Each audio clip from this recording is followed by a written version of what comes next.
திட்டம் போட்டு செயல்படுத்தப்படுகிற ஒரு சூழலை உருவாக்குவதற்காக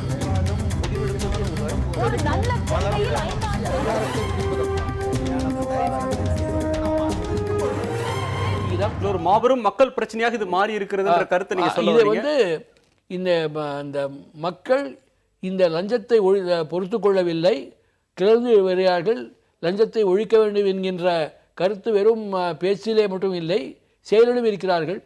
பொருள் சாதாரணமாக மக்கள் சொல்வது இது ஏழைகள் தான் ஓட்டு போட வருகிறார்கள், ஜுகி ஜோம்படி வாலாஸ்.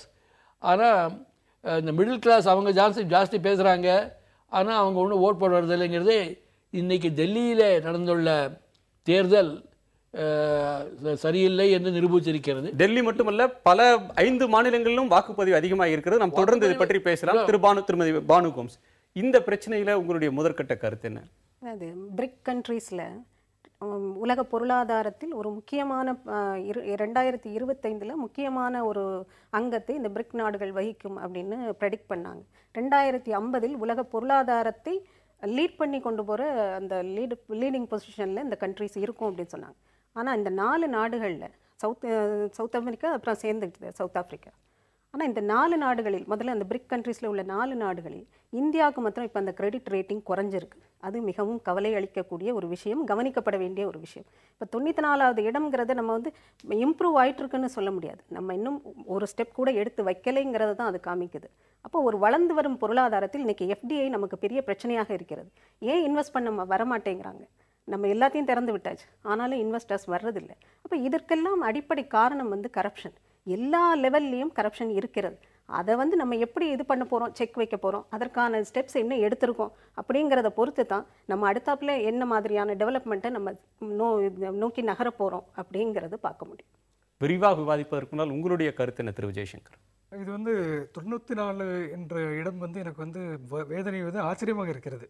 இந்தியாவில் அனைத்து மட்டங்களிலும் சகல பகுதி மக்களையும் பாதிக்கும் ஒரு பிரச்சனையாக இருப்பது 94 என்பதே ஒரு ஆச்சரியமான விஷயமாக இருக்கிறது.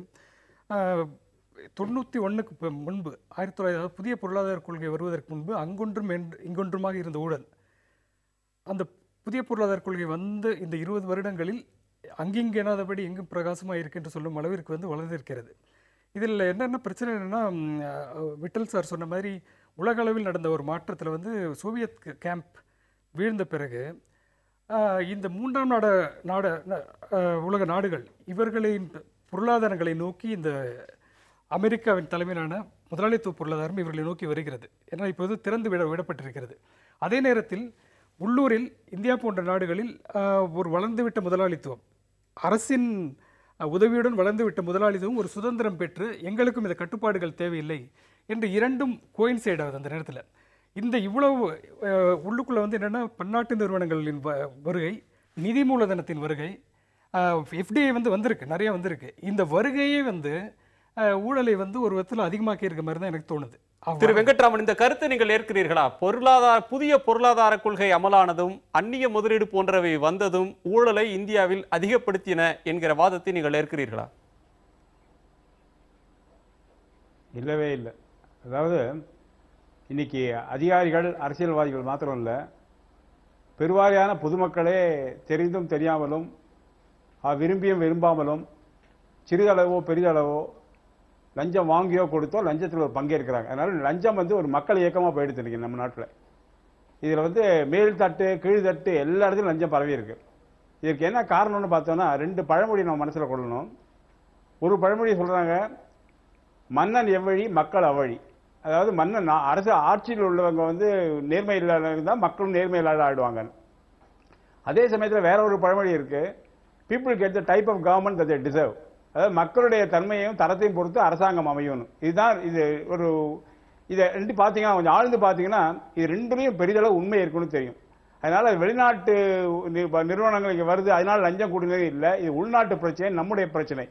இதற்கு வந்து 2 சிறிய கொஞ்சம் கூட ஆராய்ந்தோம்னா, நமக்கு சுதந்திரம் கிடைத்த போது மகாத்மா காந்தி வந்து ஒரு தூய்மையான அரசியல் இயக்கத்தை நாட்டுக்கு கொடுத்தாரு. மகாத்மா காந்தி பெரிய ஒரு அப்பழுக்கற்ற தலைவர்கள், ஜவஹர்லால் நேரு, லால் பகதூர் சாஸ்திரி, ராஜாஜி போன்றலாம் இருந்தாங்க. இருந்தாலும் அவங்க வந்து இந்த ஊழல் பெருச்சாளிகளை அரசியல் இயக்கத்துக்குள்ள போற அவங்களால தடுக்க முடியல. கொஞ்சம் கொஞ்சமா அந்த ஊழல் பெருச்சாளர்கள் கூடி நாட்டையே ஒரு பெருச்சாலை கூட்டமாக்கிட்டாங்க. அதான் இன்னைக்கு இருக்கிற உண்மை.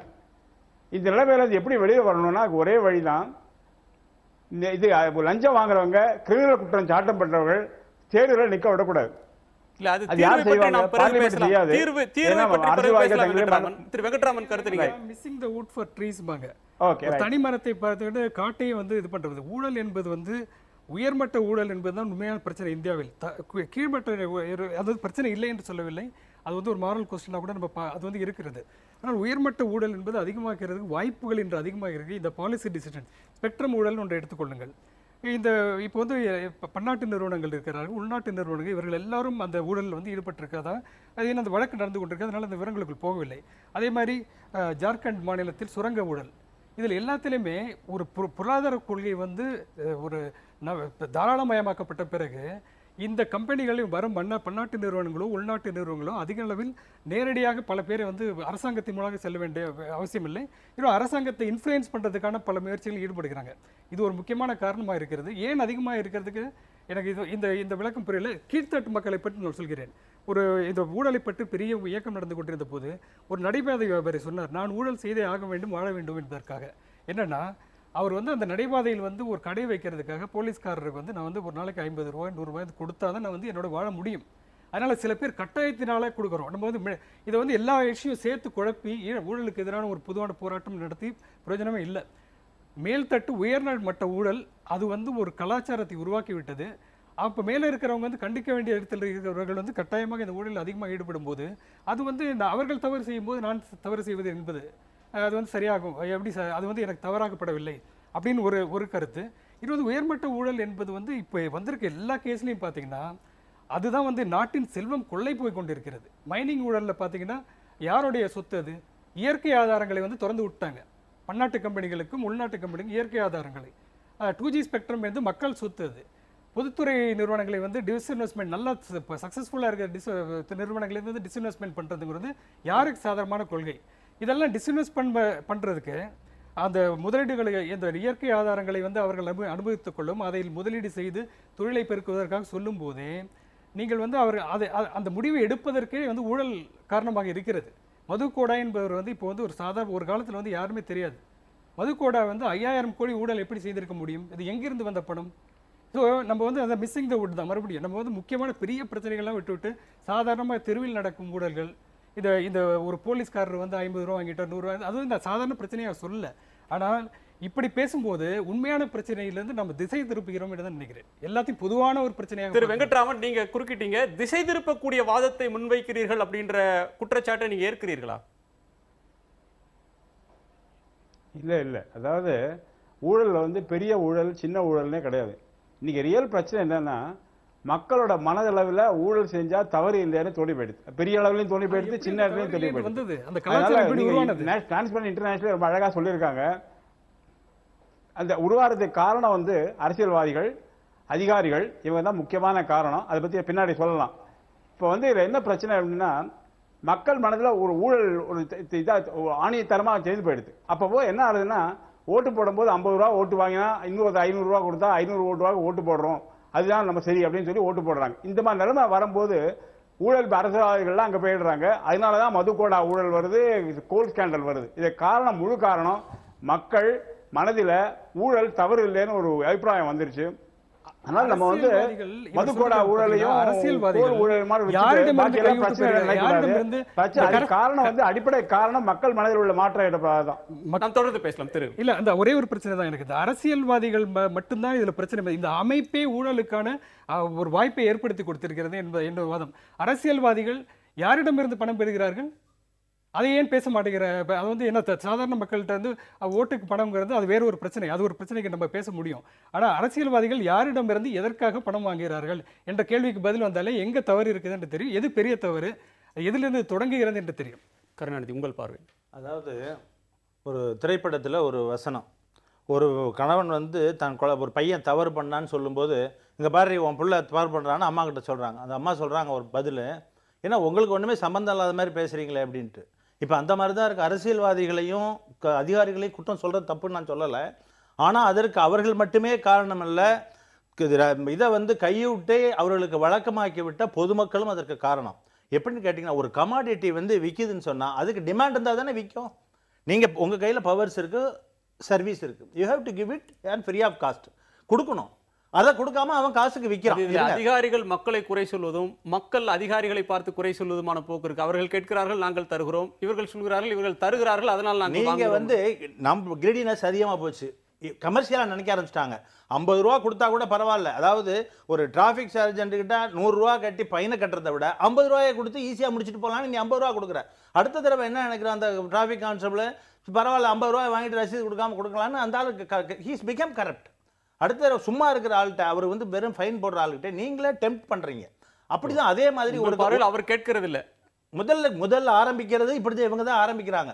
அதே மாதிரி அப்புறம் கொஞ்ச நாள் ஆனவங்க என்ன ஆரம்பிச்சிருக்காங்க, வர்றவங்கலாம் கொடுக்கணும், கொடுக்காதவங்க மேலே அவங்க சர்வீஸே செய்ய மாட்டேங்கிறாங்க. சாதாரணமாக சர்வீஸை செய்ய வேண்டிய கடமையில் உள்ளவர்கள் செஞ்சுக்கிட்டே இருக்கிறாங்க. புதுசாக வந்து வேணால் சீக்கிரம் தன்னுடைய வேலையை முடிய வேணும், இல்லை தன்னிடமுள்ள ஏதோ ஒரு குறையை மறைப்பதற்காக அதுக்குள்ள கவர்மெண்ட்டில் சில ப்ரொசீஜர் இருக்குது. அந்த ப்ரொசீஜரை சரியாக செய்ய முடியலங்கும் போது அதை ஃபைன் ஃபால் பண்ணாக்கா வேணாம் சார், அதை ஏதாச்சும் அட்ஜஸ்ட் பண்ணிங்க, இதை முடிங்க அப்படின்னு ஒரு கையில் வச்சவன் அவன் என்ன நினைக்கிறான், அடுத்த தடவை நல்லா கொண்டாந்து கொடுக்குற வண்டி ஒரு குற்றத்தை கண்டுபிடிச்சா நம்ம காசு கிடைக்கணும். C in this way they are making government tempt பண்ணுறாங்க. அந்த மாதிரி இப்போ எல்லாச்சுன்னா போட்டி போட்டு நல்ல காம்படிஷன் வேர்ல்டு நிறைய வளர்ந்து விட்டதுனால ஒரு எந்த ஃபீல்டு எடுத்துட்டாலும் ஒரு கல்லூரிக்கு சீட்டு கடை வாங்குறதுனால இருந்து ஒரு வேலைக்கு வேணாலும் வேலைக்கு கேட்குறேன்னா என்ன கேட்குறாங்க தெரியுங்களா? சாதாரணமாக என்கிட்ட வந்து நானும் ஒரு போலீஸ் அதிகாரி, காவல்துறை ஒவ்வொரு தடவை ரெக்ரூட்மெண்ட் வரும்போது எனக்கு வர்ற ஃபோன் கால்ஸ், சார் என்ன காசு செலவானாலும் பரவாயில்ல என் பையனை கான்ஸ்டபிளாக சேர்த்து விடுங்க. நான் 1000 தடவை சொல்லிட்டேன். அந்த மாதிரி எந்த எதுவும் ரெக்ரூட்மெண்ட் போர்டில் எந்த தவறு நடக்காது. ரிட்டன் எக்ஸாமினேஷன் எல்லாம் கம்ப்யூட்டரில் பண்ணுறாங்கப்பா, ஒன்றும் நடக்காது, யார்ட்டையும் பணம் கொடுத்து ஏமாறாத. அதை கேட்கவே மாட்டாங்க.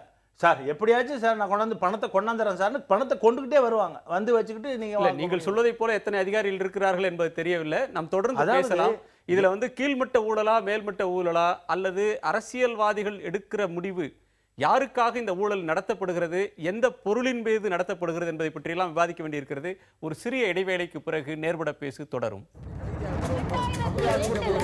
திட்டம் போட்டு செயல்படுத்தப்படுகிற ஒரு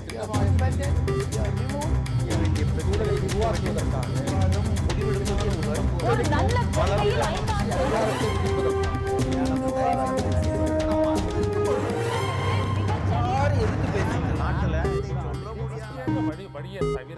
தங்களுடைய பங்களிப்பை